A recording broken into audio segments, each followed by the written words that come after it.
Eric watched the desolation that Fimbulwinter had brought to his village. The sky, a grey and oppressive mass, seemed to reflect the sorrow that filled the hearts of the inhabitants. He walked among the wooden houses, now covered in snow, with the smell of smoke and despair hanging in the air. The people, once full of life, now appeared as shadows of their former selves, struggling against hunger and death. "Brother, have you seen Bjorn?" The voice of Ingrid, his childhood friend, interrupted his thoughts. "He hasn't returned from the hunt. I'm worried."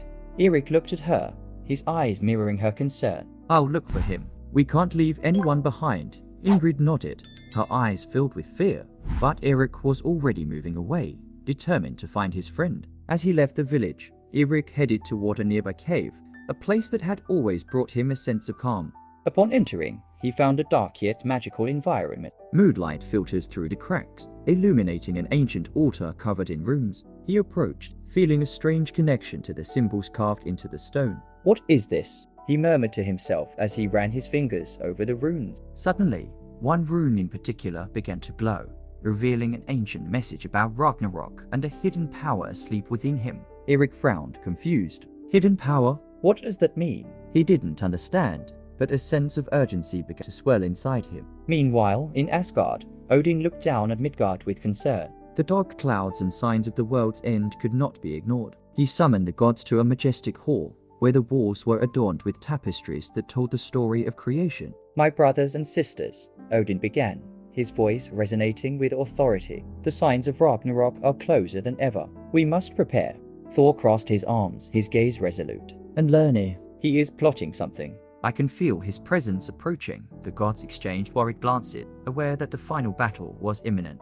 Eric stared at the sky, which had once been so clear, now turning into a dark canvas. A solar eclipse began to form, and the young warrior felt a chill run down his spine. It was as if the very earth was restless, trembling beneath his feet.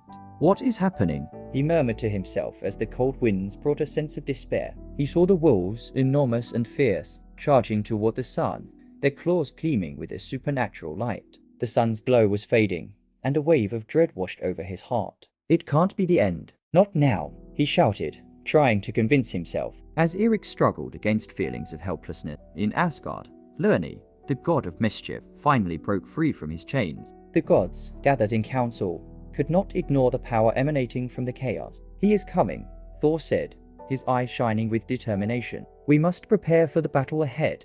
Odin, with a somber look, nodded. "Lerni's fury is something we cannot underestimate. He is ready to destroy everything we have built." Odin's words reverberated through the hall, bringing a heavy silence. The gods knew that the time for truth was drawing near. Determined not to be just a victim of fate, Eric recalled the rune he had found in the cave. "I need to find out what this means," he thought as he prepared for a journey in search of answers. He looked around, realizing that desolation had united many warriors who shared his desire to fight.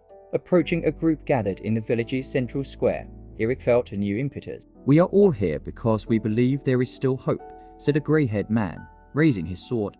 "Together, we can face what is to come." "That's right," Eric confirmed, his voice steady. "We won't fight just for ourselves, but for all those we love. We must unite." The warriors nodded, and the atmosphere filled with newfound determination. With a battle cry, they pledged to protect Midgard at all costs, ready to confront the chaos that loomed, prepared to become the line of defense against the darkness threatening to consume their lives and hopes. Lerni, now free from his chains, loomed like a threatening shadow over Midgard. With a mischievous smile, he gathered giants and monsters, promising them revenge against the gods who had imprisoned him. In an arid field, where snow and ice intertwined like the claws of a wolf, he proclaimed, "The time for revenge has come. Join me, and together we will make the gods tremble beneath our power." Murmurs of approval echoed among the beings that surrounded him as they prepared for the battle ahead.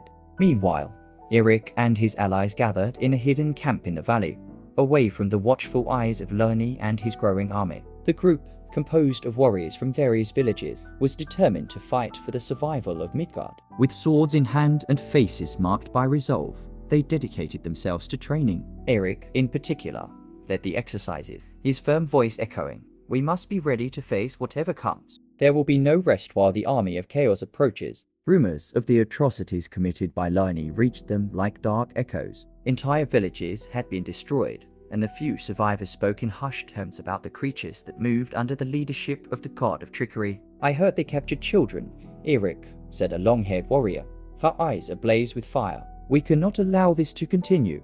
We need to take action." The urgency of the situation weighed heavily on Eric, but he also felt a spark of hope. "We are the last line of defense. If we don't fight now, there will be no future for anyone," he replied, his determination contagious to the others. The group prepared for a patrol, resolved to investigate the rumors and check the situation in the neighboring villages. During the patrol, the tension in the air was palpable. Silence was broken only by the sound of their armor and the rustling leaves beneath their feet. Then suddenly, a howl resonated, deep and threatening. Eric halted, his senses sharpened. "What was that?" whispered one of the warriors, fear evident in his voice. "A wolf," Eric responded, his heart racing. "One of those that devoured the sun before they could react." The wolf appeared immense and fierce, with eyes glowing like flames. The creature lunged, baring its sharp teeth, and the group formed a battle line. "Stay together," shouted Eric, brandishing his sword. "We cannot let it separate us." The fight began, and Eric realized the animal's strength as it moved like lightning, attacking with fury. With every strike, the group tried to fend off the creature, but the wolf's power was overwhelming. Eric charged, but in a swift movement, the wolf dodged and, with an unexpected blow, sent Eric crashing to the ground. The impact was brutal, and he felt the cold earth against his body as chaos erupted around him. "Eric," shouted one of the warriors, but the wolf stood before them, poised to strike again. The young warrior, despite being on the ground, looked up,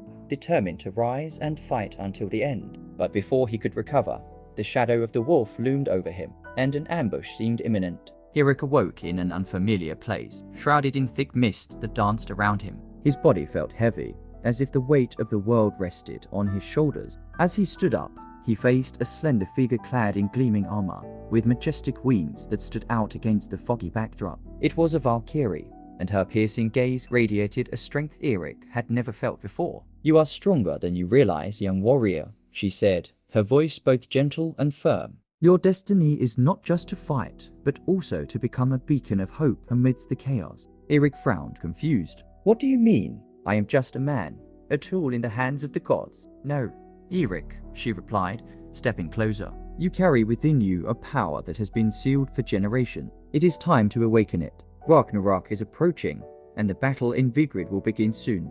Eric's eyes shone with determination. He knew that the fate of Midgard and all his loved ones depended on him. "How do I unleash this power?" he asked fervently.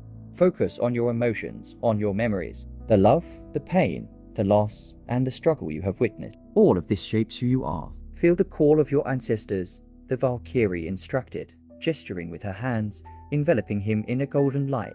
With one last look, the Valkyrie vanished, leaving Eric alone but stronger. He felt a surge of energy coursing through his body, a connection to something greater. In his heart, determination swelled. The scene shifted rapidly, and Eric found himself in Vigrid, the battlefield. The sky was tinged with grey, and the air was heavy with the smell of blood and fire. The gods and warriors of Valhalla were gathered, ready to face Lerni and his army. Before him, wolves and monsters clustered, poised for carnage. "By Odin, we will fight until our last breath," Thor bellowed, wielding his hammer. The sound of his strong voice resonated among the warriors, injecting courage into their hearts. Eric joined his allies, feeling the electricity in the air. "We are in this together, for Midgard," he shouted, raising his sword. His friends rallied around him, and their unity was palpable. The battle had begun. The clang of metal and the cries of war echoed everywhere. Eric fought bravely, his sword slicing through the ranks of enemies, but around him, the deaths began to pile up. Odin, in his eternal dignity, battled Fenrir, while Thor faced Jormungand. The fight was fierce, and the reality of what was at stake became increasingly clear. Amidst the chaos, Eric saw Odin being devoured by Fenrir,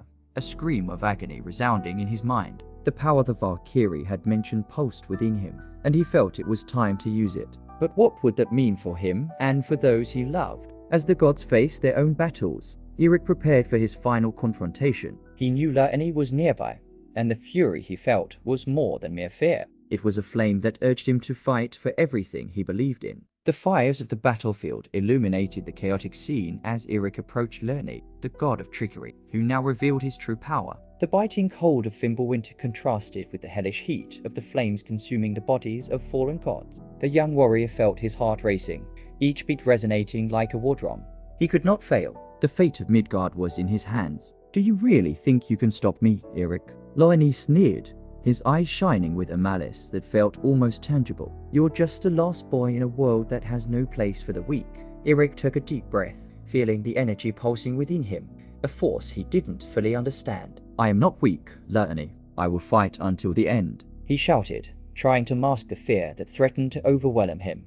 With that, he charged forward, brandishing his sword, but soon realized his strength was insufficient. Loki dodged with a disconcerting ease, unleashing a wave of energy that sent him flying backward, forcing him to his knees. In the midst of despair, an intense light began to shine within him. What was this? A force that clamored to be released, yet he didn't know how to control it. He remembered the Valkyrie's words, "The power that resides in you is not merely destructive. It is a power that can purify." Eirik closed his eyes, trying to connect with this energy, but the fear of defeat enveloped him like a thick fog. Meanwhile, Heimdall, with his keen sight, noticed the critical situation. "Eirik, focus. The battle is not lost, but we need a sacrifice." He knew that the only way to temporarily stop Loki was to pay a high price. With a shout of determination, Heimdall charged at Loki, raising his sword with all his might. "By the light of Asgard," he cried, sacrificing himself to create a distraction. The impact of his action reverberated across the battlefield. "Heimdall," Eirik shouted, but it was too late. The field was aflame, and the gods were falling around him. Eirik, consumed by despair, searched his soul for a way to reverse the course of the battle. He looked to the darkened sky, seeking answers in the stars that seemed so distant. Then, amid the chaos, the truth began to reveal itself. The power he had always carried was not merely a weapon, but a light that could bring hope. He prepared himself, feeling the energy surging within him, and for the first time, he accepted his divine heritage. What had once seemed a curse now transformed into an opportunity for redemption. But before he could act, a colossal shadow emerged, and Eirik turned to see Surtur, the fire giant, rising from the darkness, ready to consume everything in his path. The true challenge was just beginning. The battlefield resonated with screams and the clang of metal as Eirik fought against the wave of despair threatening to engulf his soul. He knew the only way out was to invoke the hidden power that had terrified him until now. With his eyes closed, he concentrated, feeling the ancestral energy pulsing within him. "If you are with me, then come," he shouted, his voice echoing like a roar over the storm. And then, in an instant that felt eternal, a radiant light burst forth from his being. The energy took shape, creating a protective barrier that rose between the gods and Loki's army. The hellish heat of Surtur was repelled, and a wave of relief washed over the warriors of Valhalla who, stunned, looked towards Eirik. He turned, breathless, and saw the gods absorbing the revitalizing light emanating from the barrier. "Eirik, you did it," exclaimed Freyja, her gaze shining with a mix of hope and admiration. "We can fight again." With a determined gesture, Eirik began to raise the fallen bodies around him. He murmured words of power, invoking the strength of those who had fought and fallen. The light pulsed, and the fallen warriors began to rise, their souls united in a single purpose. Fight for Midgard. Fight for our brothers and sisters. The gods, now revitalized by Eirik's strength, joined him, forming a solid line of defense. Thor swung Mjolnir, and thunder erupted in the sky like a signal that hope still existed. For Odin, he shouted, charging forward alongside Eirik. With every blow and every spell, the tide of battle began to shift. Eirik felt the energy of the warriors fighting by his side, collective power that grew with each moment. He looked at Loki, who watched the scene with a mix of fury and surprise. "You cannot win, Loki," Eirik declared, his voice firm and filled with determination. "I am Odin's last son, and my destiny is to bring balance." The revelation echoed like thunder, and Loki's expression twisted in rage. "You? A mere mortal, daring to challenge a god?" He laughed, but his laughter quickly turned into a scream as Eirik channeled all the strength he had gathered. With a powerful movement, he launched the energy toward Loki, enveloping him in a bright and purifying light. The battle culminated in an impressive climax. With a victorious shout, Eirik defeated Loki, the god of chaos, vanishing into a cloud of shadow. The gods, now freed from Loki's tyranny, gathered around Eirik. The destruction surrounding them was immense, but a new era was about to begin. Eirik looked toward the horizon, where the sky began to brighten, a sign of a new dawn. The cycle of Ragnarok was coming to an end, and he knew that, together, the survivors could rebuild the world. "Follow me," he shouted, leading them toward the light emerging on the horizon, where hope was reborn.